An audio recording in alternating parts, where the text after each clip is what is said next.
পুরুষ মানুষ দ্বিতীয় বিবাহ তখনই করে যখন তার প্রথম স্ত্রীর কাছ থেকে আদর, সোহাগ, ভালোবাসা, সম্মান, যতটুকু সম্মান পাওয়ার প্রয়োজন ছিল, যতটুকু ভালোবাসা পাওয়ার প্রয়োজন ছিল, ততটুকু ভালোবাসা সে পায় নাই।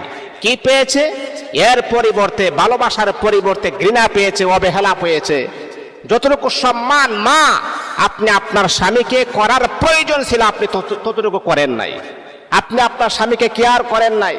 আপনি আপনার স্বামীকে এই সম্মানটুকু না করার কারণে তার অন্তরের ভিতরে কষ্ট পেয়েছে। সে চিন্তা করেছে, হারে আমি তো বিবাহ করলাম ভালোবাসা পাওয়ার জন্যে, আমি তো বিবাহ করলাম তার আদর সোহাগ পাওয়ার জন্যে, আমি তো বিবাহ করলাম তার কাছ থেকে সম্মান পাওয়ার জন্যে, কিন্তু সে তো আমাকে সম্মান করে না, সে তো আমাকে অবহেলা করে, সে তো আমাকে গালিগালাজ করে, সে তো আমার সাথে মুখ কালা করে কথা বলে।